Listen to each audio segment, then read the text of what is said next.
Queridos, boa noite. Quero saudar a todos vocês, mais uma vez com a paz do Senhor. E falar também da nossa alegria, mais uma vez, de podermos juntos estudar um pouco a respeito desses temas que têm diretamente a ver conosco e nosso relacionamento com Deus. Hoje à noite é uma palestra, é mais colocar de maneira sistemática aquilo que eu preguei no sábado à noite e hoje de manhã. Nessas duas ocasiões eu fiz exposição de Efésios capítulo 1 e Efésios capítulo 2, onde esses pontos aqui que nós vamos mencionar estavam presentes no texto e foram expostos biblicamente. O que eu vou fazer hoje não é exposição bíblica, isso já foi feito, mas sistematizar, organizar o que foi dito aqui historicamente, sequencialmente, logicamente, para que a gente tenha uma visão mais clara do que é que os reformados pensam a respeito desse assunto. E eu poderia ter falado sobre os solas da reforma protestante, mas esses pontos aqui, eles são bem característicos do pensamento dos reformados a respeito da maneira como Deus nos salva, não é? Algumas observações que eu vou fazer aqui a respeito desses chamados 5 pontos do calvinismo. Em primeiro lugar, aqui estão eles, não é? A depravação total, eleição incondicional, expiação limitada, chamar irresistível e perseverança final dos crentes. Eu vou falar detalhadamente sobre cada um deles depois. Mas a gente chama isso de tulip, não é? Por conta de um acróstico em inglês. Total depravation, unconditional election, limited atonement, irresistible calling and final perseverance. Então, teria aí o Perseverance of the Saints. Você teria aí um acróstico tulip. E aí, por isso que a tulipa ela ficou conhecida como sendo a flor dos reformados, né? E vocês naturalmente sabem qual é a flor dos arminianos. Não? É a margarida. Mal me quer, bem me quer. Mal me quer, bem me quer. Mal me quer, bem me quer. Então, foi mal. Perdão aí se tem alguém... Eu não consigo controlar esse humor horroroso meu. Mas tá aí, tá certo? Então, o nome tulipa tem origem nesse acróstico em cima desses 5 pontos. A segunda coisa que eu queria dizer é que não foi Calvino quem escreveu esses 5 pontos aí. Apesar de ter o nome 5 pontos do calvinismo, mas não foi Calvino quem fez isso aí. Isso foi feito pelos discípulos de Calvino 100 anos depois dele, mais ou menos, né? Um pouco menos. De pessoas que concordavam com o pensamento de Calvino, seguiam basicamente a sua maneira de interpretar a Bíblia e organizar o pensamento teológico, mas não foi Calvino que sentou e resolveu escrever os 5 pontos que definiriam o pensamento da reforma a respeito da maneira como Deus salva o homem. A terceira coisa que eu queria dizer para vocês é que esses 5 pontos do calvinismo não representam o calvinismo na sua totalidade. O pensamento calvinista é uma visão de mundo, que nós entendemos ser baseada na palavra de Deus, que é muito mais abrangente do que isso aqui. Isso seria o que a gente chamaria em teologia de somente soteriologia, que é a doutrina da salvação. Então, quanto à maneira pela qual Deus salva o homem, nós cremos nisso aí. Mas Calvino escreveu sobre tantas outras coisas, escreveu sobre a relação igreja-estado, escreveu sobre o ser de Deus, a pessoa de Cristo, escreveu sobre eclesiologia, escreveu sobre a natureza do pecado, de onde ele provém, enfim. Né? É só você ler as Institutas de João Calvino e você vai ver como é abrangente o pensamento que tem origem nesse genial pensador. E aqui me leva ao quarto ponto. Embora nós tenhamos um respeito muito grande por João Calvino, nós não o consideramos inspirado e nem infalível e muito menos inerrante. Isso é importante a gente dizer. Na igreja presbiteriana, quando alguém vai se tornar um oficial ou um pastor da igreja presbiteriana, diácono, presbítero ou pastor, ele faz uma espécie de juramento de lealdade ao ensino da Confissão de Fé de Westminster, que foi escrita não por João Calvino, mas por pastores e teólogos do século XVII, que eram comprometidos com essa visão de João Calvino. Então, por exemplo, eu não jurei lealdade aos ensinos de João Calvino, eu me sinto muito à vontade para criticar as institutas, o que ele escreveu, discordar de Calvino aqui e acolá. Então, isso de que a gente idolatra, né, João Calvino, o pessoal diz, vocês reclamam dos católicos por causa do Papa, mas vocês têm João Calvino.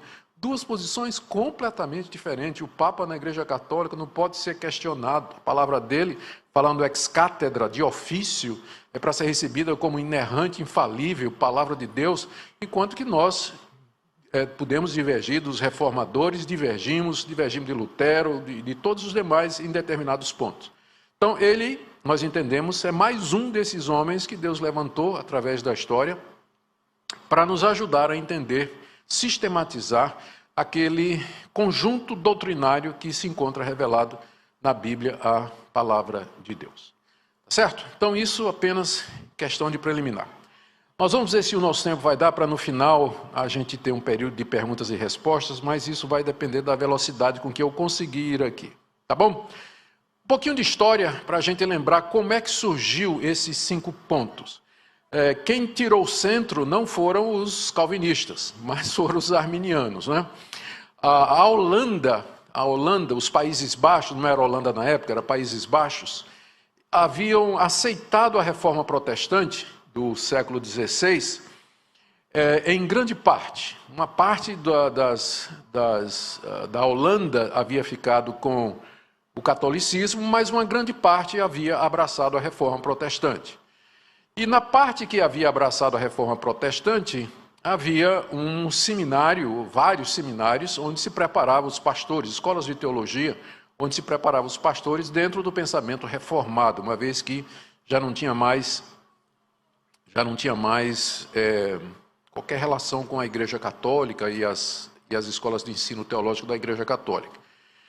E num desses seminários, dentro da parte protestante da Holanda, tinha um professor muito inteligente e capaz, chamado Jacobus Arminius. Jacobus Arminius.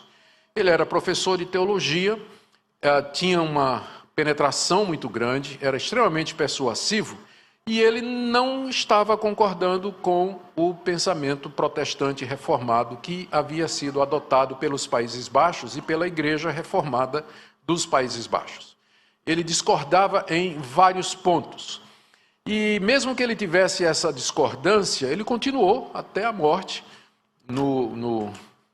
na cátedra de teologia que ele ensinava, e foram os discípulos dele que trouxeram aqueles questionamentos de Armínio à tona. Tanto é que os discípulos, eles ficaram chamados de remonstrantes, por conta do fato de que eles apresentaram um documento ao sínodo da Igreja Reformada da Holanda, onde eles faziam uma remonstrância, uma apresentação do que eles discordavam, e com o pedido de que a igreja revisse o pensamento dela a respeito da salvação e seguisse as ideias de Armínio. Então, Armínio em si, ele nunca propôs nada, mas foram os discípulos dele que começaram essa questão. Em linhas gerais, então, essa proposta dos discípulos feitas ao Estado da Holanda, que era protestante, em 1610, continha 5 pontos básicos. Então, a ideia dos 5 não é dos calvinistas, né? 5 porque foram 5 respostas aos arminianos em 5 proposições que eles fizeram na remonstrância. Primeiro, eles disseram e entendiam que o pecado não havia incapacitado o livre-arbítrio. Eles não negavam o pecado original e nem que o pecado original tinha efeito nas pessoas. Aqui é importante a gente fazer uma diferença entre Armínio e Pelágio. Pelágio é um herege do século II, aliás, do século IV, que começou a ensinar, com muita influência, que o pecado de Adão e Eva havia afetado somente Adão e Eva, e não passava para os seus descendentes. Então as pessoas nasciam como uma tábula rasa, nasciam puras, nasciam inocentes, e elas então tinham completa liberdade. O arbítrio dela, a liberdade de escolha, era pertinente e inerente ao ser humano, desde o nascimento. Não tinha sido afetado pelo pecado original. E, portanto, a pessoa, a qualquer momento da sua vida, ela podia tomar uma decisão para o bem ou para o mal no que diz respeito às coisas espirituais. Então, mesmo sem ser regenerada, mesmo sem a ajuda do Espírito Santo, O homem, no seu estado natural, porque tem livre-arbítrio, ele podia escolher entre o bem e o mal e tomar a decisão que ele quisesse, ou de acolher ou de rejeitar a Deus. Esse era o pensamento de Pelágio. Pelágio foi combatido por Agostinho, que ensinava, ao contrário, de que o pecado afetou de tal maneira Adão e a sua descendência, que o homem não era mais capaz, não tinha mais arbítrio no sentido livre, no sentido em que Pelágio estava dizendo. E que era preciso que Deus interferisse e regenerasse o homem para que o homem pudesse tomar alguma decisão com relação a Deus. Então, isso foi uma disputa aí do século IV, o pelagianismo foi considerado herético, não é? Pelágio foi deposto e os seus discípulos foram mais ou menos que espalhados, não é? Embora o pelagianismo ele não tenha acabado. Armínio, ele não era pelagiano, porque ele admitia que o pecado original afetou, era passado através de geração ordinária para os descendentes, e que tinha afetado, sim, o arbítrio humano. Mas não de uma forma a incapacitar o homem, com a ajuda de Deus, de tomar uma decisão. E aí ele entra com o conceito da graça preveniente. Seria uma graça que Deus daria num certo momento ao indivíduo, habilitando naquele instante a fazer uma escolha. O homem não era necessariamente regenerado, mas Deus como que dava um empurrão no homem para que ele então, usando o seu arbítrio, pudesse escolher e receber a Jesus. Então esse era o conceito de Armínio e dos remonstrantes, não é? O pecado não incapacitou o livre-arbítrio, ou seja, a pessoa tinha liberdade ainda para escolher com a ajuda do Espírito Santo. Com isso, então, os discípulos de Armínio vieram com um segundo ponto. Eles não negavam que a Bíblia fala de eleição e de predestinação, porque é claro, né, tentar tapar o sol com a peneira, como a gente viu em Efésios 1 e Efésios 2. Claro que existe, a Bíblia fala de eleição e fala de predestinação, e para salvação. Só que então Armínio disse que a eleição e a predestinação, a predestinação não é baseada na soberania absoluta de Deus, mas na presciência de Deus. Já que Deus conhece todas as coisas, ele olhou no futuro, viu quem, depois de ouvir o Evangelho, aceitaria Cristo, uma vez que o arbítrio é livre para fazer isso com a ajuda de Deus. Então, Deus viu lá no futuro quem tomaria essa decisão por Cristo, e ele então escolheu essa pessoa para a salvação e predestinou essa pessoa para herdar a vida eterna. Então, a eleição e a predestinação são baseados na presciência de Deus. Deus viu quem ia tomar a decisão, e esses são, então, os eleitos, não é? Então, era isso que Armínio entendia como sendo a doutrina da eleição e da predestinação. Ela é baseada na presciência de Deus. E aí, então, vem o terceiro ponto, não é? O primeiro é o livre-arbítrio, o segundo é a eleição é baseada na presciência, e a terceira é o conceito de Cristo, de que Cristo morreu por todos os homens. Na cruz do Calvário, Cristo morreu por todas as pessoas. Não no sentido de que ele pagou eficazmente a culpa de cada pessoa, porque aí o mundo todo teria de ser salvo. Então, Armínio não era universalista, do tipo assim, ele acreditava que todo mundo ia para o céu depois da morte, mesmo que ele dissesse que Cristo havia morrido por todas as pessoas. Então, Cristo morreu por todas as pessoas, mas não morreu por ninguém em particular. Mas ele morreu para dar uma oportunidade ao pecador. O pecador que usar o seu arbítrio para escolher a Cristo e crer em Jesus Cristo, então Deus atribui a ele a justiça de Cristo. Atribui a ele a justiça de Cristo. Mas Cristo na cruz morreu por todo mundo em geral e ninguém em particular. Porque vai depender da pessoa querer aceitar Jesus ou não. Então, nesse caso, Cristo teria morrido por multidões que estão hoje no inferno. Estão hoje no inferno sofrendo, apesar de Cristo ter morrido pela humanidade. Há multidões no inferno hoje sofrendo e padecendo. Mas a ideia era essa, de que a morte de Cristo, ela foi universal. Cristo morreu por todos, para dar uma oportunidade para todos. E aí vem o quarto ponto dos remonstrantes, né, seguindo a linha dos arminianos, de que o chamado do Espírito Santo através do Evangelho e de outros meios, ele pode ser resistido. Ou seja, Deus pode querer salvar alguém, mas se aquela pessoa não quiser, ela não vai ser salva. O homem pode resistir ao chamado do Espírito Santo. O Espírito Santo chama o pecador através da pregação do Evangelho, através do testemunho pessoal, através da leitura da Bíblia, ou através de atos da providência, qualquer outro meio que o Espírito Santo queira usar para despertar e chamar o pecador. Mas o pecador pode, a todo momento, resistir ao Espírito Santo e morrer inconverso, morrer sem regeneração, sem arrependimento e sem fé, apesar de todos os esforços de Deus para salvá-lo. Por quê? Porque ele tem o arbítrio para isso. A condição dele de poder escolher permite que ele também possa resistir, e resistir até o final. Por isso, e aí é um ponto que muita gente se equivoca, não é? Eles vieram com o quinto ponto, de que nós precisamos estudar mais sobre a possibilidade de crentes verdadeiros caírem da graça. Armínio nunca disse que o crente perdia a salvação, mas ele achava que isso era um assunto que precisava ser mais estudado, à luz de todos esses pontos aí.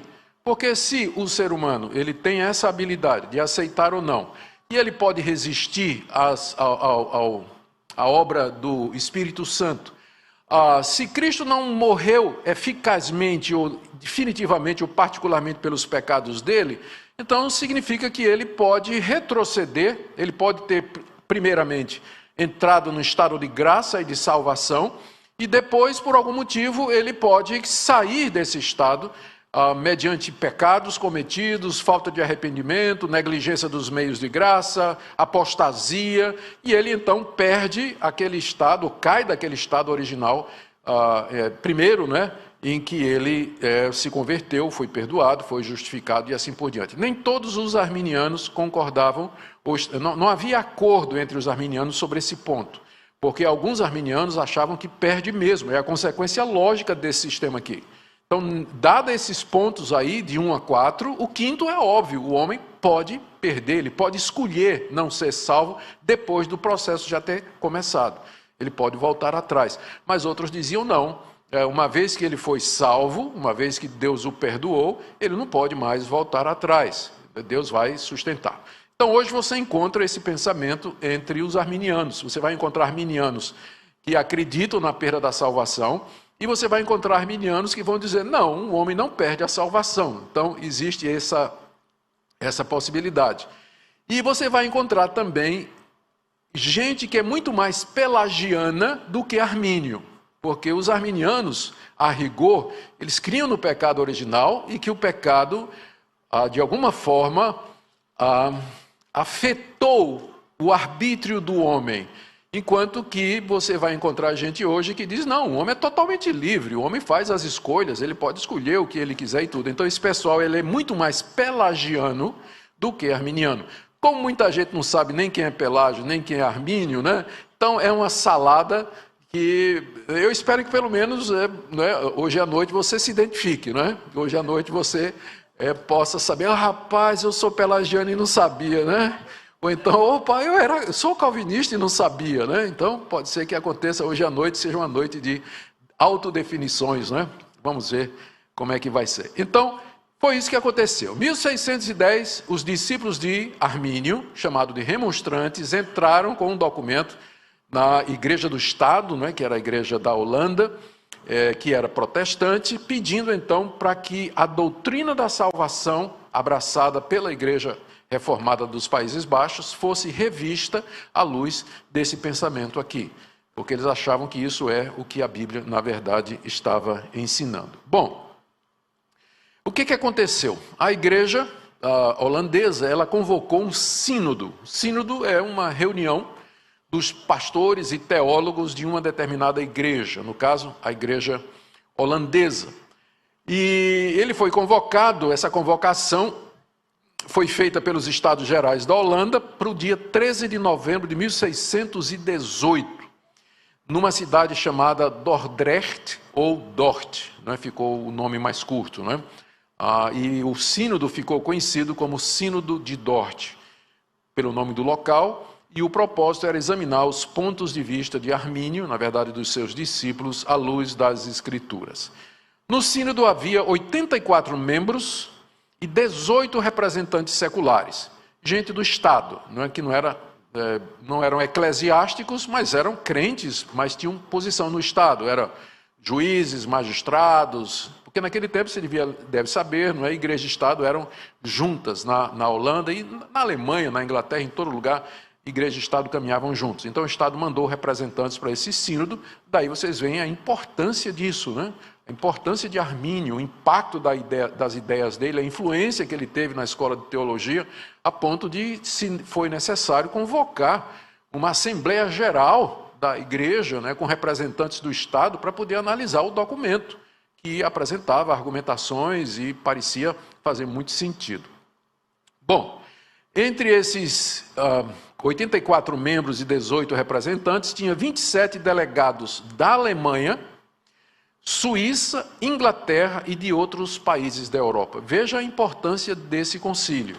Reuniu representantes das igrejas reformadas da Europa toda, aonde a reforma protestante havia chegado. O sínodo durou 7 meses e houve 154 sessões para tratar desses artigos. Durante 7 meses, esses homens se debruçaram sobre essas questões, abriram suas Bíblias, livros de história, livros de teologia, discutiram, brigaram, gritaram uns com os outros. A coisa rolou durante 7 meses, até que finalmente, no final, eles tinham uma resposta a essas questões que ficaram conhecidas como sendo os 5 pontos do calvinismo em resposta às 5 objeções que haviam sido colocadas. A decisão veio na forma de 5 pontos.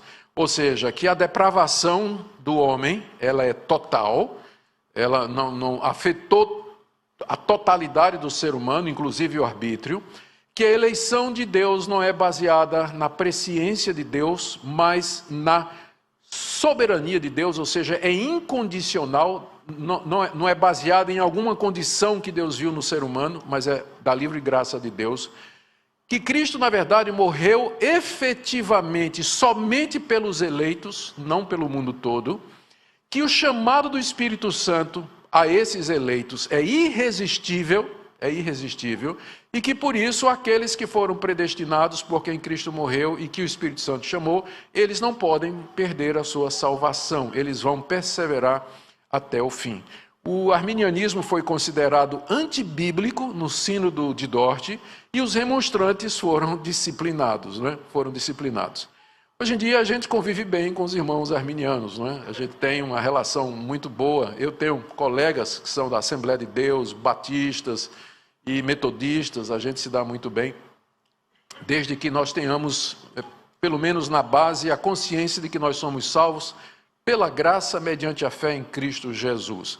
E a compreensão de como isso é feito, nem sempre a gente concorda, mas é o que a nossa tradição calvinista, reformada, crê, apresenta e historicamente defende até o dia de hoje. Esse é o pensamento das igrejas presbiterianas e das igrejas oriundas da reforma protestante até o dia de hoje, com mais ou menos alguma diferença. Alguns são chamados calvinistas de 4 pontos, porque têm dificuldade com a doutrina da expiação limitada, que desses pontos aí é o mais complicado, que Cristo morreu somente pelos eleitos. Então você tem, por exemplo, grandes homens de Deus como William Lane Craig, que é um dos maiores apologistas ou apologetas de hoje, que é um calvinista de 4 pontos, ou também chamado de molinistas, às vezes. Mas eu não vou entrar nesses detalhes aqui, agora eu quero já passar para ver esses pontos um por um, para que a gente entenda direitinho sobre o que é que nós estamos falando aqui. O primeiro é o depravação total.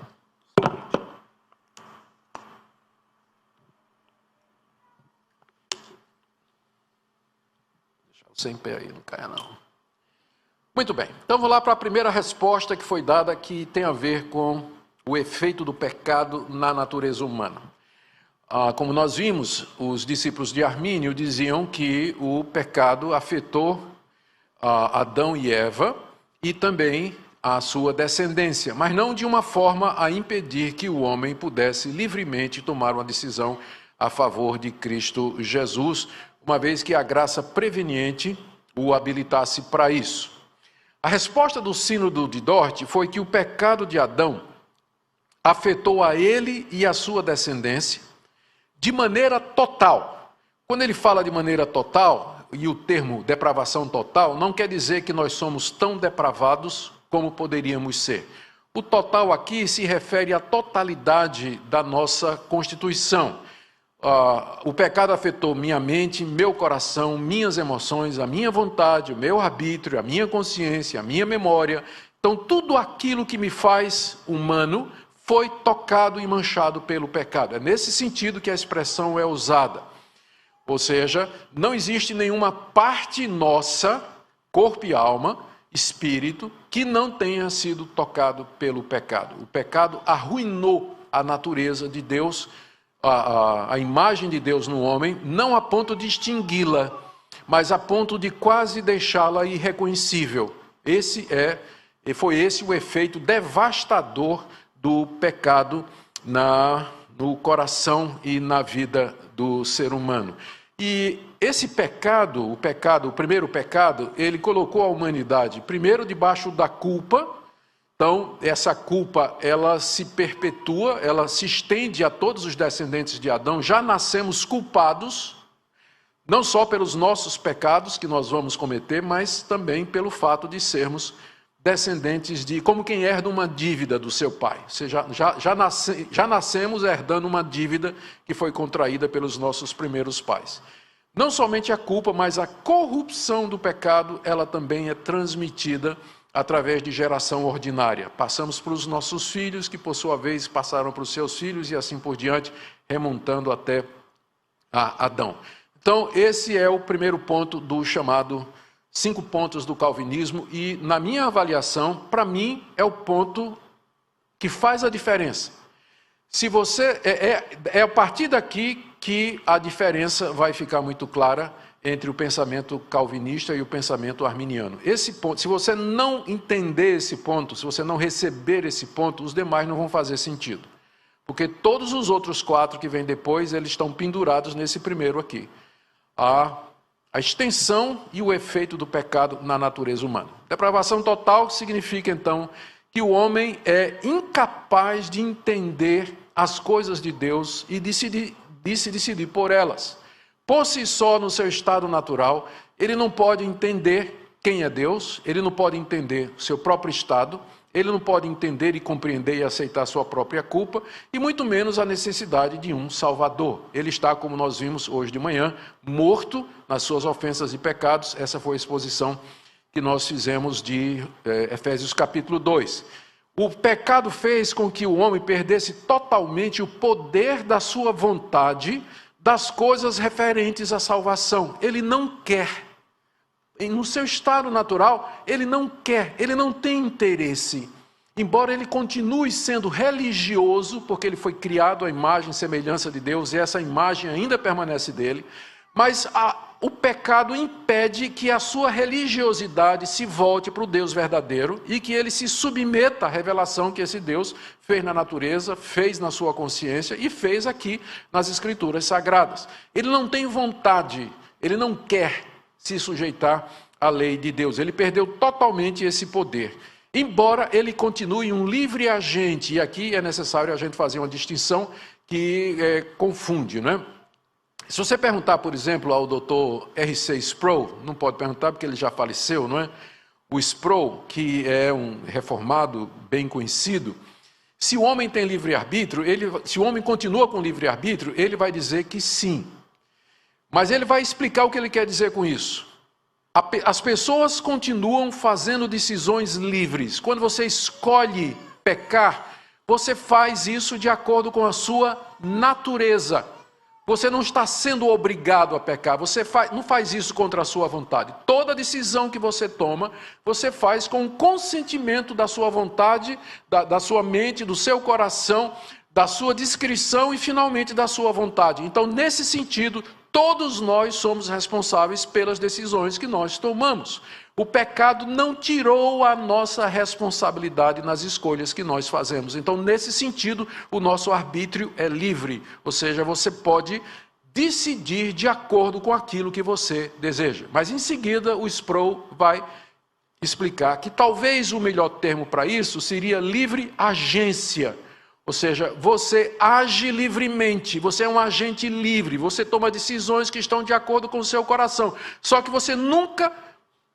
que seu arbítrio é preso, ele é escravo ao pecado, de forma que você nunca pode tomar decisões relacionadas com Deus. Inclusive, esse foi um dos grandes debates, não é, que aconteceu na Reforma, quando Lutero enfrentou Erasmo de Roterdã, que era ali mesmo, né? Erasmo era lá da Holanda, provavelmente, né, isso aí foi bem antes, né, de Armínio, mas Erasmo tinha ideias parecidas, né, que mais tarde Armínio deveria esboçar, né? Ele era um semi-pelagiano, o Erasmo, e Lutero o enfrentou, e escreveu um livro que se tornou um clássico, e o título era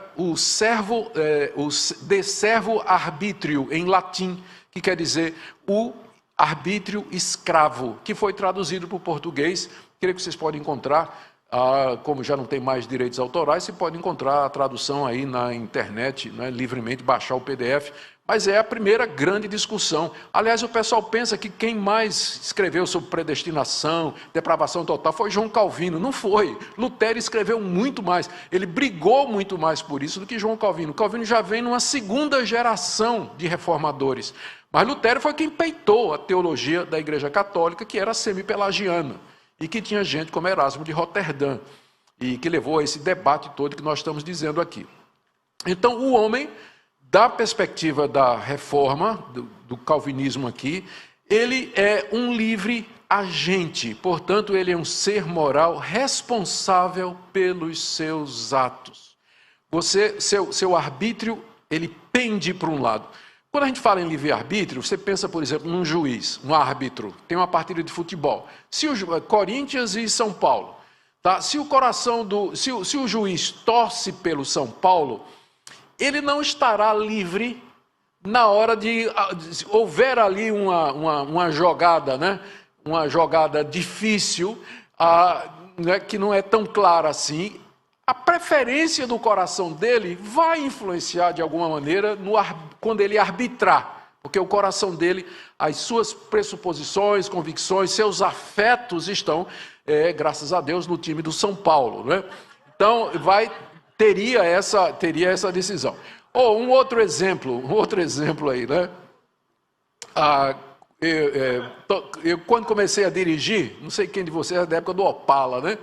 Meu pai tinha um Opala, e era meio velhinho, usado, tudo. O Opala a gente botava ele na estrada, no caso o Opala aqui, lá de casa, se soltasse a direção, ele pendia para um lado. Ele tinha um problema na barra de direção, vivia desalinhado, mas se você soltasse a direção, ele pendia. O coração do homem é penso para o lado direito. Se Deus não corrigir, então sempre a gente vai pender para uma determinada direção, e não é a direção de Deus.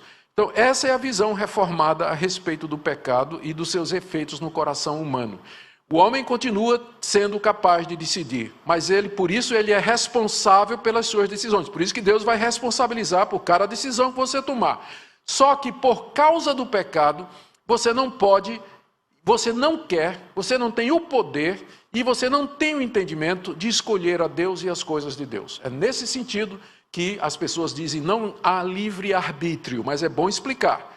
Quando a gente diz que não tem livre-arbítrio, quer dizer que não existe uma decisão livre da parte do homem, no sentido de que ele pode escolher o bem da mesma forma que ele escolhe o mal. Tá? Melhor usar o termo livre agência e falar do homem como responsável pelos seus atos. Tem várias passagens aí, Salmo 51, verso 5, nasci em pecado, na iniquidade me concebeu minha mãe. Romanos 3, de 10 a 12, Paulo fala, não há um justo, nenhum sequer. Romanos 7, 14 a 25, ai de mim, quero fazer o bem, mas não consigo. Sei o que é certo, mas eu não consigo fazer.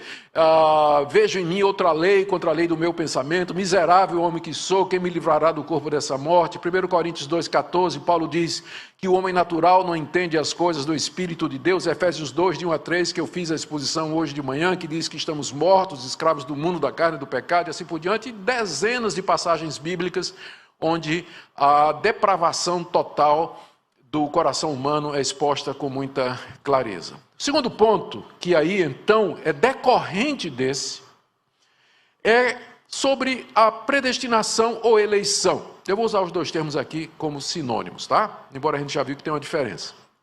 Eleição incondicional. Os discípulos de Armínio disseram que a eleição é baseada na presciência de Deus. Deus viu quem ia se converter, então ele predestinou essa pessoa para a salvação. Mas o sínodo de Dort disse não, a eleição é incondicional, ou seja, não está baseado em qualquer condição que Deus tenha visto, previsto ou antevisto no homem.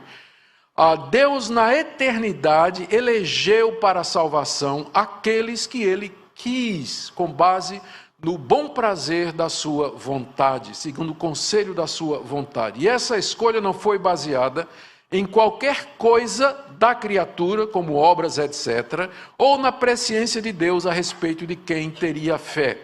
Deus também predestinou os meios pelos quais esses eleitos seriam salvos, chamados e salvos. Isso aqui é muito importante, né? Os teólogos de Dort, eles tiveram cuidado de explicar isso aí. Deus, aqueles que Deus elegeu, Deus também predestinou os meios pelos quais essa pessoa seria alcançada com a verdade do Evangelho e viria então a fé salvadora em Cristo Jesus. Para evitar, já dando resposta à pergunta, tá, e se Deus predestinar alguém e essa pessoa nunca ouvir o Evangelho, como é que vai ser? O eleito vai se salvar mesmo que ele não se converta, nunca ouça o Evangelho? Resposta, não. A Bíblia é muito clara, só pode ir a Deus através de Cristo. E você só pode se salvar se você se arrepender e se você crer. Então, as duas coisas estão ligadas. Aqueles que Deus elegeu também, predestinou os meios pelos quais essa pessoa vai ouvir a respeito de Cristo, crer em Cristo Jesus e ser atraída para Jesus Cristo. Os não eleitos foram destinados à perdição eterna pelos seus próprios pecados. E aqui existe uma divisão, não existe consenso entre os reformados a respeito do que a gente chama da Ordo Salutis, a ordem da salvação. E aí você tem dois grupos, vai ficar um pouquinho complicado agora, mas vamos lá. Você tem dois grupos dentro da teologia reformada com relação a esse ponto aqui. Os não eleitos foram destinados à perdição eterna por seus próprios pecados. A pergunta é, e aqui você vai ter que entender, nós não estamos falando na sequência histórica dos eventos, tá? Não estamos falando na sequência histórica, nós estamos falando na sequência lógica na cabeça de Deus. Olha a pretensão, olha a pretensão. Como é que as coisas aconteceram na mente de Deus? Então, um grupo que é chamado de supralapsarianos, ou que dizem no sentido de que a queda, lapso queda, supra antes. Então, antes da queda, Deus predestinou. Ou seja, na cabeça de Deus aconteceu assim. Ele escolheu um grupo, ele primeiro escolheu aqueles que ele queria, decretou a queda de Adão e em seguida executou o plano da salvação. Tá? Então, a predestinação então seria dupla, para a salvação e para a condenação. Na cabeça de Deus, ele primeiro escolheu uns para a salvação, escolheu outros para a condenação, depois é que veio a queda do homem lá no jardim. Isso na cabeça de Deus, na sequência lógica. Então isso é chamado de supralapsarianismo, tá vendo? Um nome bonito, se você está para ter um filho aí, quiser um nome, supralapsariana. Já pensou o nome da menina, né? Beleza. E aí tem o contrário, que são os infralapsarianos. Eles dizem não. A sequência lógica justa na cabeça de Deus foi que Deus, primeiro vem a queda do homem, pela qual toda a humanidade se perdeu, e aí é que vem a predestinação para a salvação, porque aí não precisa ter predestinação para a condenação. uma vez que isso já aconteceu na queda. A humanidade, por seu pecado, toda se condenou. Então, a eleição, ela é só para a salvação. A perdição e a condenação é o resultado da queda do homem. Esses são chamados infralapsarianos. Existe discussão a respeito se Calvino era uma coisa ou outra. Você pode mostrar textos nas institutas de Calvino que parece que ele é infralapsariano, outros textos que parece que ele é supralapsariano. Ainda bem que a nossa salvação não depende da gente entender isso aí, né? Porque senão nós estaríamos condenados. Na verdade, estamos entrando aqui nos mistérios de Deus. Eu contei mais para vocês verem como esse assunto ele é complicado, né? O próprio Calvino, ele diz, quando ele começa a tratar essa questão, ele diz que isso tem que ser tratado com respeito, com reverência e humildade. Nós estamos entrando em terreno santo, nós temos que tirar as sandálias e a gente precisa, então, ter muito cuidado com esse tipo, com essa doutrina, não é? Então, Deus predestinou, no caso, eu me considero infralapsariano, a sequência lógica foi que a eleição vem depois da queda, né? Que nós vimos em Efésios, capítulo 2. Vocês estavam mortos quando Deus deu vida. Então, morte, depois salvação. Essa que eu penso que é a sequência das coisas como aconteceram, mas isso é mistério, irmão. É mistério, irmão. Vamos deixar nas mãos de Deus. Mas o ponto é que os não eleitos, então, estão destinados à perdição eterna pelos seus próprios pecados. Se você pede um texto, né? Nós temos vários textos aqui, mas eu queria pegar particularmente capítulo 9 de Romanos, verso 14 a 18. É muito conhecida a passagem onde o apóstolo Paulo diz que Deus escolheu os vasos de salvação na sua paciência para mostrar a sua misericórdia e preparou os vasos de perdição para a condenação. São dois verbos distintos que indicam uma ação diferente de Deus, dando a impressão de que esses vasos de ira para a perdição, eles vão por conta dos seus próprios pecados. Em outras palavras, colocando em termos práticos, se alguém vai para o céu, é por conta da eleição e da predestinação de Deus. Se você vai para o inferno, é pela culpa dos seus pecados. Você vai para o inferno pelos seus pecados, mas se você vai para o céu, é pela graça soberana e a eleição de Deus. Então, em termos práticos, colocando de uma maneira talvez mais fácil de entender, se é possível, não é? Então, você tem isso aí. Eu também citei ontem à noite, Efésios 1, de 4 a 5, que claramente fala que antes da fundação do mundo, Deus nos elegeu e predestinou para sermos dele em Cristo Jesus. No livro de Atos, capítulo 17, verso 48, Lucas diz, depois da pregação de Paulo, creram todos os que haviam sido ordenados para a vida eterna, mostrando que primeiro veio a ordenação de Deus e só depois é que veio a fé. São passagens, então, que falam que a eleição, ela é incondicional, ela não é baseada na presciência de Deus e assim por diante. Tem pessoas aqui que chegam nesse ponto e eles vão dizer que Deus, ele não somente olha para o futuro e sabe o que é que vai acontecer, mas ele sabe todas as possibilidades do que poderia acontecer, sim ou não. Isso é chamada de via média e é defendida por alguns calvinistas, não é? Para dizer que Deus sabe não somente o que vai acontecer, mas o que poderia acontecer. Ele sabe todas as possibilidades e é com base nisso que os profetas falaram. Mas um outro lado aqui extremo, não é? Esse é um pessoal do dois séculos atrás, esqueci o nome deles agora, mas todos vocês já ouviram falar de um determinado pastor no Brasil, ele continua em atividade, que um dia era muito conhecido, era bastante requisitado, mas ele, de repente, depois daquele famoso tsunami na costa da Ásia, quando as pessoas começaram a levantar questionamentos, né, do tipo assim, mas peraí, né? Se Deus sabe todas as coisas, por que ele não impediu o tsunami? Por que Deus deixou que tanta gente morresse, tanto sofrimento? Aquela velha questão da teodiceia, né? A questão do mal.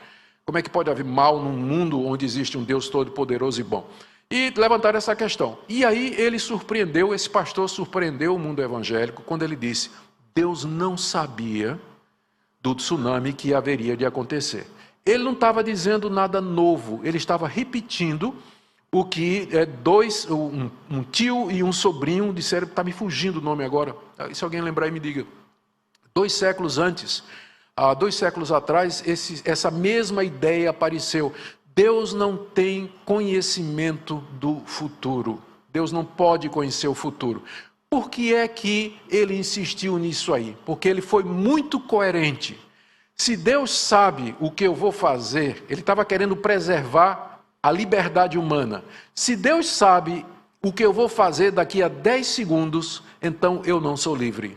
Porque daqui a 10 segundos vai acontecer alguma coisa que Deus já sabe. O que Deus já sabe significa que está fixo. Se Deus sabe que daqui a 5 minutos eu vou descer e sentar ao lado da minha esposa, então eu não posso escapar disso. Isso já foi decretado por Deus. Então a onisciência de Deus acaba implicando na mesma coisa do decreto de Deus. Porque às vezes as pessoas querem escapar dessa maneira, né? Não, Deus não decretou, Deus não predestinou. Deus apenas conhece o futuro. Ora, se Deus conhece o futuro, significa que o futuro é fixo. Ele sabe o que é que vai acontecer daqui a tantos minutos, então significa que já está fixo. Eu não vou poder fugir daquilo que Deus já viu. Então a única maneira de você escapar disso, logicamente, é você dizer: Deus não conhece o futuro. E aí, portanto, eu estou livre para tomar a decisão que eu quiser, porque nem Deus sabe, porque se Deus souber já não é mais livre. Então o pastor lá no Brasil, ele começou a defender essa teologia chamada teologia relacional. Teologia relacional. Teve respostas, né, que foram dadas não somente porque aí afetou não somente os calvinistas, mas os arminianos também, porque os arminianos acreditam na presciência de Deus, não é? E eles reagiram, teve reação. Eu, inclusive, traduzi um livro de John Frame, No Other God, Não Tem Nenhum Outro Deus, onde ele mostrava os erros desse pensamento aqui nos Estados Unidos e que acabou chegando lá no Brasil. Mas a verdade é que, sim, Deus conhece o futuro, porque Ele decretou as coisas que acontecem. Tudo que acontece, acontece pela vontade de Deus, como Jesus disse. Não cai um passarinho no chão. Se não for a vontade de Deus, os cabelos da minha cabeça, estou ficando cada vez menos e mais fáceis de contar, já estão todos contados. Já estão todos contados. Então não há como fugir da soberania de Deus. E mesmo que você apele para a questão da presciência, no final você ainda vai esbarrar com essa questão lógica. Porque se Deus sabe antecipadamente, significa que aquela decisão ela já está fixa, não é? Ela não pode ser mudada, porque Deus já sabe o que é que vai acontecer. Então, a eleição, por esses motivos e outros, né? Os principais são os textos bíblicos. O sínodo de Dort rejeitou a ideia de que a predestinação era baseada na presciência de Deus e disse que ela era incondicional, ela é baseada em critérios que Deus não revelou. Não há condição para que Deus elegeu, ou seja, Deus viu quem era bonito, feio, não tem nenhuma condição que tenha levado Deus a tomar essa decisão. Isso aí permanece nos mistérios de Deus que Ele não revela, não é? Saberemos na eternidade. Aí vem o mais difícil, que é a expiação limitada. Muito bem. Esse ponto aqui, o terceiro ponto, ele é uma reação do sínodo de Dort à terceira proposta dos remonstrantes, de que Cristo teria morrido pelo mundo todo e por ninguém em particular. Por que por ninguém em particular? Porque se ele dissesse que Cristo morreu por cada pessoa individualmente e pagou na cruz do Calvário a culpa de cada pessoa, a consequência lógica é o universalismo.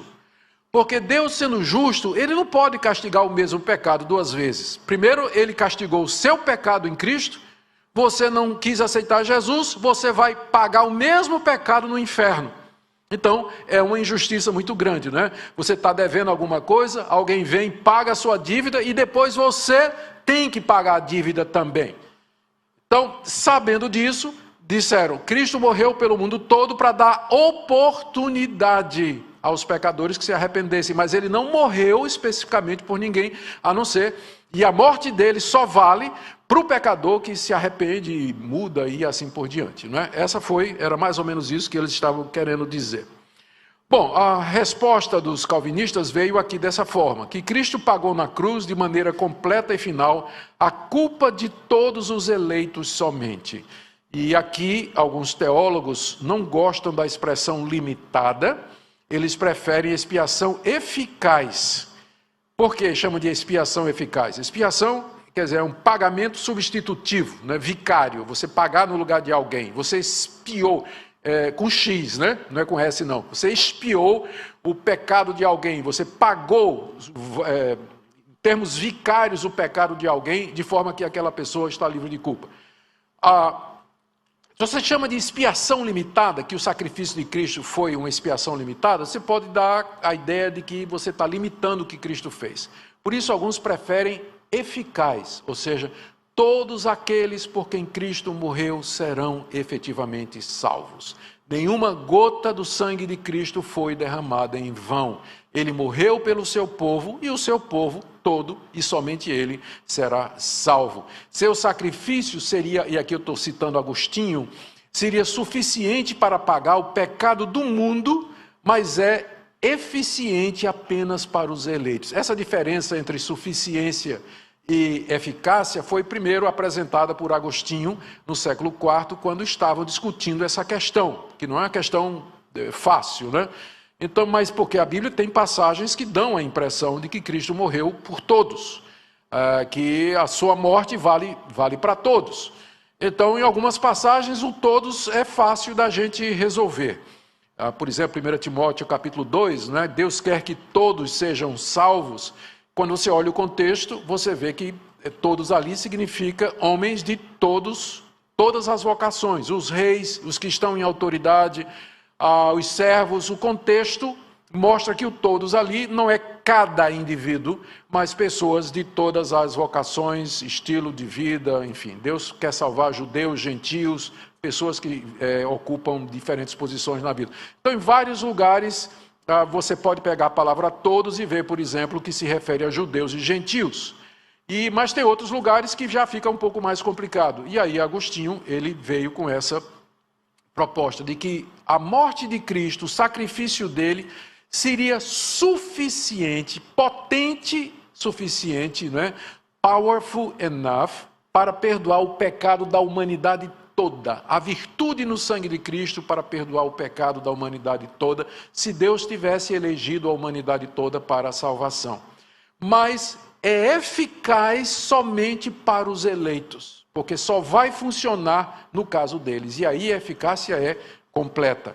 Daí o nome, alguns preferem expiação eficaz. Todos aqueles por quem Cristo morreu serão eficazmente chamados e salvos, e os demais terão de pagar pelos seus próprios pecados. Não existe isso de que Cristo morreu por uma pessoa, essa pessoa não quis ser salva e ela agora está sofrendo no inferno e pagando o mesmo pecado pelo qual Cristo sofreu na cruz, né? Já vimos que isso ou você é universalista ou você vai ter que aceitar esse duplo pagamento da culpa, não é, que torna Deus de fato injusto por fazer esse tipo de coisa. Os demais haverão de pagar pelos seus próprios pecados. João capítulo 10, verso 11 e 15, o bom pastor dá sua vida pelas ovelhas. João 17, 9, não oro pelo mundo, mas por aqueles que me deste do mundo.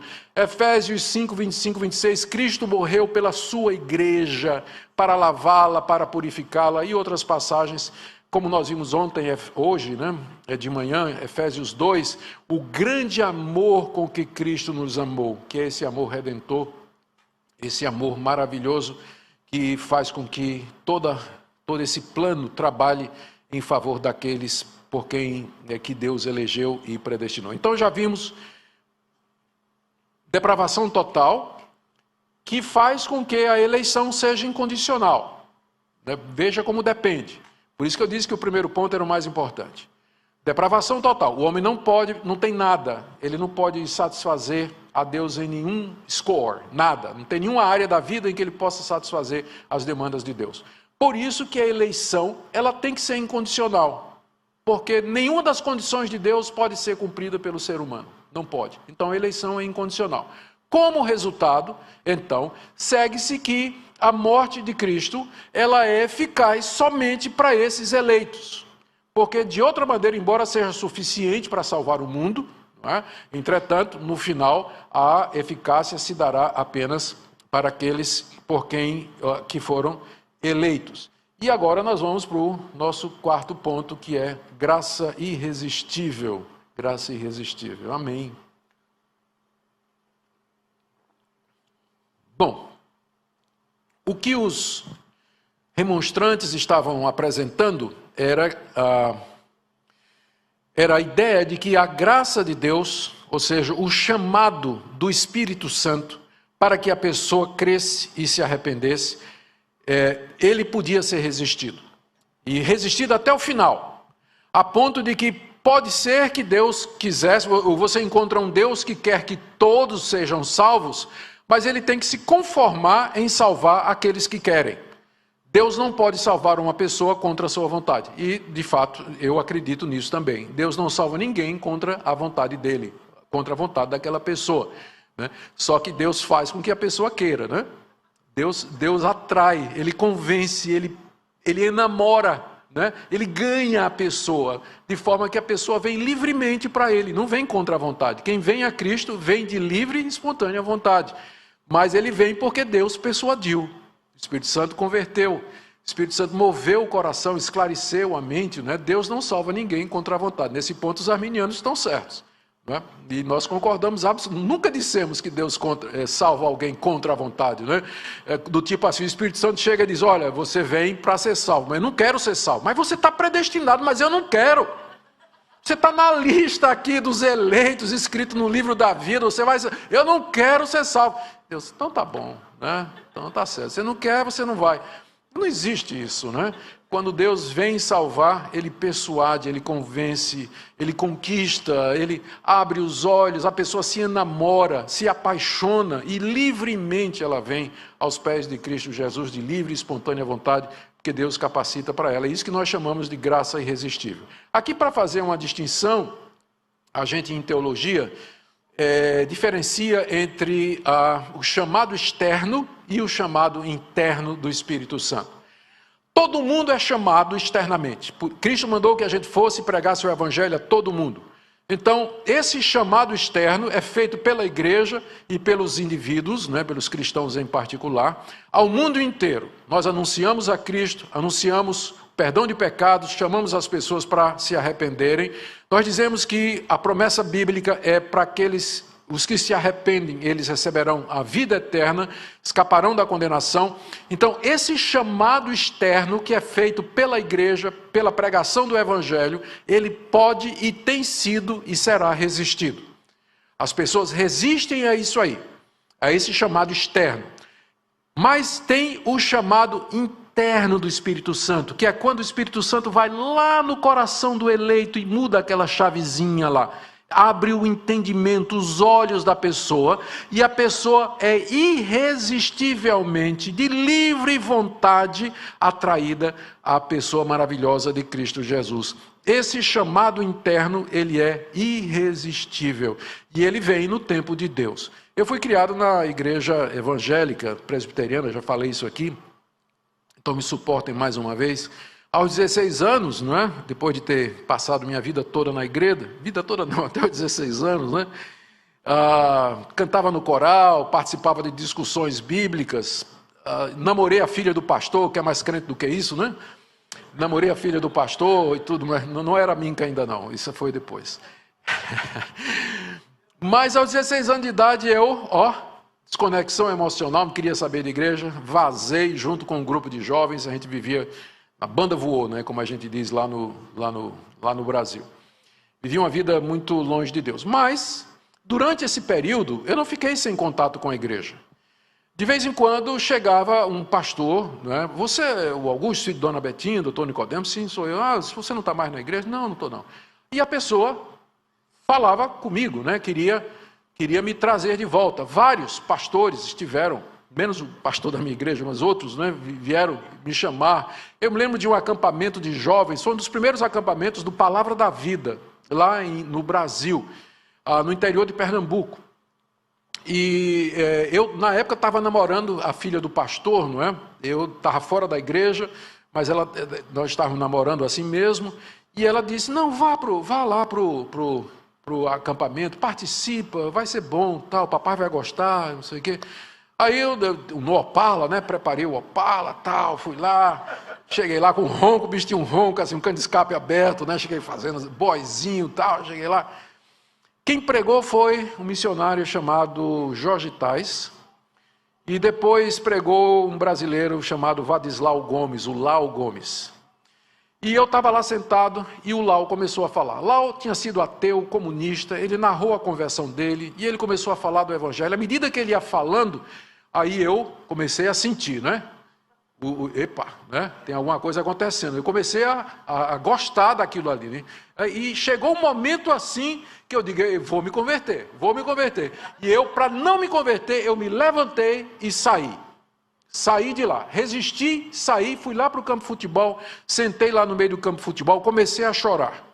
E aí o Jorge Tais veio conversar comigo, disse, Augusto, por que você, eu sei que você cresceu nisso, você conhece a verdade, se arrependa dos seus pecados, Deus está lhe chamando você. Eu disse, Jorge, eu não quero. Naquela mesma noite, peguei minha mala, joguei no Opala e fui embora. Resisti. E não foi só uma vez não, me lembro outra vez, a gente foi assistir o famoso Richard Wurmbrand, que trabalhou contrabandeando Bíblias para a Rússia. Ele veio no estádio lá em Recife, muitos jovens foram lá, eu não sei com quem eu estava namorando, alguém me convenceu a ir lá, e eu fui lá no meio, e lá estava o cara pregando, falando, mesma coisa, me levantei, caí fora, não fiquei. Eu disse, não, eu não quero. Aos 23 anos de idade, fazendo Universidade Federal de Pernambuco, empregado na prefeitura, minha família de classe média, meu Opala envenenado, já tinha uma motocicleta, sempre gostei, tinha uma namorada que eu era apaixonado por ela, comecei a sentir um vazio no meu coração. Eu tinha tudo o que um jovem poderia querer para ser feliz e realizado, mas começou a vir um vazio no meu coração, nada me satisfazia mais. E aí, apesar da minha criação evangélica, eu fui atrás de misticismo, sal grosso, espiritismo, alguma coisa que aliviasse a dor, que era uma faca enterrada no peito. Até que numa noite de setembro de 77, eu desisti da minha vida. Eu disse, não, eu não vou viver mais, eu vou acabar com a minha vida. Eu sabia que meu pai tinha uma .45 guardada no gaveteiro dele. Então eu cheguei em casa com a moto, deixei a moto, subi, primeiro andar, onde estava o quarto dos meus pais. Eu morava num quartinho embaixo. Fui lá para o quarto dos meus pais, procurando a pistola. Tinha a ideia de dar um tiro realmente na minha cabeça. Quando entrei, minha mãe estava sentada na cama, lendo a Bíblia dela. Eu não esperava por aquilo. A mamãe estava lá. E ela viu eu chegar transtornado ali. Disse, meu filho, o que é que está acontecendo? Eu comecei a chorar. E ela disse, isso é coisa do diabo, vem cá, vamos orar, ore. E pela primeira vez na minha vida, eu senti, a porta se abriu, e eu elevei meu coração para Deus, e Jesus entrou a cavalo no meu coração, derrubando tudo, entrou no meu coração. Quando eu acabei de orar, um peso de 200 quilos tinha saído das minhas costas há 42 anos, até o dia de hoje. Eu resisti até o dia em que Deus usou minha mãe com estas palavras. Vamos orar.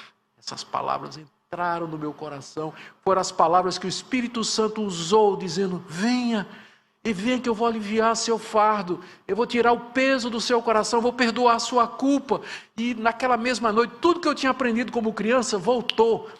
Os versículos bíblicos, gente, tinha sede de Deus, não consegui terminar o curso, me tornei evangelista, fui fazer seminário, larguei engenharia, nada, eu queria saber de pregar o evangelho, ia para a universidade estudar, ter aula, passava o dia todo lendo a Bíblia, queimava, gaseava a aula para ler a Bíblia, e orar e tudo mais. Então, graça irresistível. Se Deus não tivesse feito isso, eu não sei onde é que eu estaria, talvez já tivesse morto até naquela noite.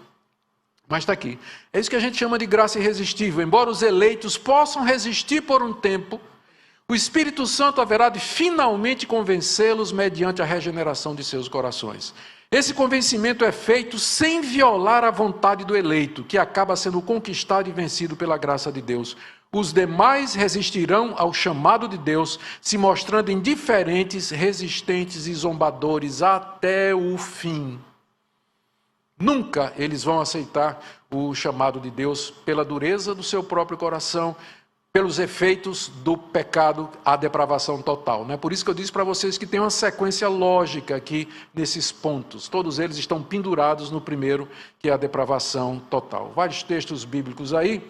por último, perseverança dos santos, que é o corolário, né? Que é o resumo, a conclusão óbvia de tudo isso. Se nós não podemos nos salvar por nós mesmos, se é Deus quem elege incondicionalmente, se Cristo morreu pelos meus pecados, se o Espírito Santo me regenera e chama eficazmente, é evidente que eu não posso perder, não posso cair desse estado, porque tudo isso aí, a ação da Trindade, garante a realização da minha salvação. Os eleitos haverão de perseverar na fé até o fim, sem dela decair e sem apostatar. Poderão cair em pecado e tropeçar, isso é verdade. O eleito, o salvo, ele pode passar por momentos difíceis, ele pode tropeçar, ele pode errar, ele pode cometer algum pecado, ele pode sentir que perdeu a comunhão com Deus, ele perde a alegria da salvação, às vezes até a certeza da salvação, quando o pecado é grave e fere a consciência, ele pergunta, será que eu sou salvo mesmo? Como é que eu fiz uma coisa dessa? Como é que eu ofendi a Deus com isso? Só o fato de você estar preocupado, de que você ofendeu a Deus com o seu pecado, já é uma prova de que você é convertido, porque quem não é convertido, ele peca à vontade e ele não está preocupado com isso. Mas se você tem isso, não é? esse receio de ofender a Deus, de entristecer aquele que tão graciosamente lhe salvou, essa é uma das evidências de que você, de fato, já foi regenerado. Mas eles podem cair em pecado e tropeçar. O Espírito Santo, contudo, haverá de trazê-los de volta mediante arrependimento e mudança. O eleito, ele tropeça, mas ele não fica caído. O Espírito Santo, mediante o arrependimento, vai trazê-lo de volta à fé em Cristo Jesus. O eleito pode passar por momento de dúvida, incerteza e desânimo, mas nunca perderá a fé verdadeira em Cristo Jesus. Quando eu fui fazer o doutorado, fiz aqui em Westminster, um dos requerimentos do doutorado, eu não sei se hoje ainda tem esse requerimento aí, é que o aluno teria que fazer 3 ou 4 disciplinas num seminário liberal, para poder ser exposto à teologia liberal. Uma vez, já é um nível, não faria isso nunca, né, para quem está fazendo bacharel ou mestrado, né, mas no nível de doutorado você precisa conhecer as outras linhas de pensamento mais a fundo, né? E aí eu fui para a terra da minha esposa, a Holanda. Exatamente por conta da influência do pai dela e do fato dela ser uma cidadã holandesa, então nós conseguimos ir estudar. Eu fui estudar 1 ano e meio num seminário extremamente liberal. Para vocês terem uma ideia, o meu orientador, ele não cria que Cristo tinha morrido para salvar ninguém. Ele dizia que Cristo morreu para dar o exemplo. Ele não morreu por ninguém, não tem salvação vicária. Esse era o meu orientador. A Bíblia era um livro humano que refletia a fé dos judeus e a fé dos discípulos de Jesus. Os milagres bíblicos são lendas, mitos, fábulas, sagas, e que refletem mais aquilo que as pessoas creem do que a revelação verdadeira de Deus. E esse homem, quando descobriu que eu estava vindo de Westminster e que eu era um conservador, ele, de propósito, eu não posso pensar de outra maneira, se eu estou errado, Deus me perdoe, ele passou nas disciplinas que eu escolhi, ele selecionou a bibliografia, livros escritos por liberais, gente que não acreditava na Bíblia, na palavra de Deus, nada, tudo era mentira, crítica da forma, das fontes, da tradição histórica, método histórico crítico, e durante 1 ano eu tive que ler esses livros todos. Gente, depois de 1 ano de leitura disso aí, eu cheguei a um ponto em que disse, eu não acredito mais. Eu me ajoelhava para orar e eu não conseguia orar porque não tinha certeza de que tinha alguém do outro lado para me escutar. Dúvidas encheram o meu coração, dúvidas encheram o meu coração. Passei 1 mês nesse sofrimento, na noite da minha alma, em que eu vacilei. E, finalmente, eu resolvi ligar para meu orientador aqui nos Estados Unidos, um homem de Deus, extremamente culto, piedoso, e eu disse, olha, por favor, professor, eu estou passando essa situação aqui e tudo mais. Ele disse, quais são as dúvidas? Eu disse, olha, isso aqui, esse professor aqui diz isso, esse autor aqui diz isso, ele anotou, depois disse, olha, você vai ler o seguinte, você vai ler esse livro, você vai ler esse artigo, escrito por gente tão capaz quanto, só que apresentando uma resposta a isso aí. E foi uma libertação para a minha alma e para o meu coração. Mas uma coisa eu me lembro durante esse período de dúvidas que eu passei, eu não conseguia abandonar a Deus. Eu não conseguia virar as costas para Deus e tomar uma decisão definitiva. Eu sou ateu. eu renego o cristianismo, isso tudo que eu aprendi até hoje, isso está errado. Dúvidas tremendas no meu coração e na minha cabeça. Eu escapei raspando de ser ateu. Por quê? Porque a graça de Deus me preservou. O eleito, ele pode passar por momentos de crise, de questionamento, mas ele nunca vai virar as costas para Deus definitivamente. Ele nunca vai conseguir abandonar a Deus em quem ele crê pelo poder de Deus. É o que diz aqui, não é? Isso somente porque Deus sustenta e não pelo poder ou virtude deles mesmos. Aqueles que abandonam a fé em Cristo, de maneira final, nunca foram regenerados e salvos. Não é que eles perderam a salvação, é que eles nunca foram. Como João diz lá na sua primeira carta, no capítulo 5, eles saíram de nós para mostrar que não eram dos nossos, porque se fossem de nós, teriam ficado conosco.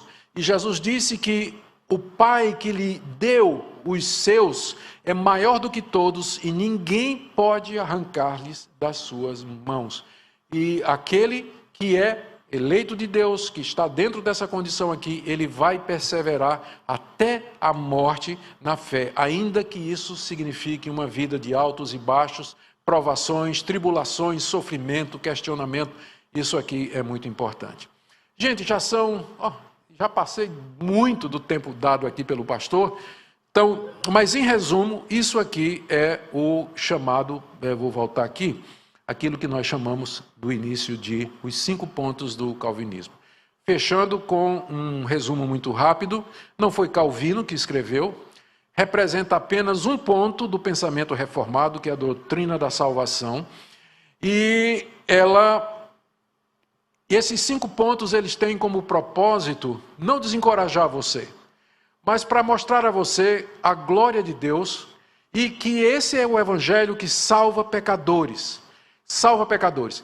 Que você veja o seu estado atual, reconheça a pecaminosidade do seu coração e veja que se não for a graça de Deus e o poder de Deus chamando você, atraindo você, você jamais estaria aqui manifestando a sua fé em Cristo Jesus. Essas doutrinas, quando corretamente entendidas, elas humilham a gente. Eu não conheço nada que me humilha mais do que isso aqui.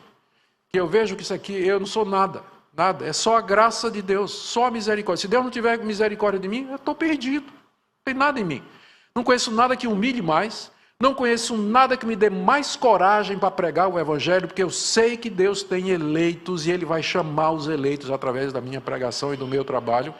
E é o que me dá confiança no meio da tribulação e do sofrimento, porque eu sei que Deus vai me segurar até o último suspiro meu aqui nessa vida, ainda que eu passe por momentos de grande dificuldade e de angústia. Papai e mamãe, não desista do seu filho. Não desista do seu filho. Olhe para o seu filho. Minha mãe é minha mãe 2 vezes. Me desviei aos 16 anos de idade e ela me ganhou de volta quando eu tinha 23. Nunca deixou de orar por mim, minha mãezinha. Então, enquanto tem vida, tem esperança. Ore pelo seu filho, pelo seu marido, pela sua esposa que não é crente. E saiba que Deus é poderoso para transformar e mudar qualquer pessoa. Esse é o poder do Evangelho. Amém?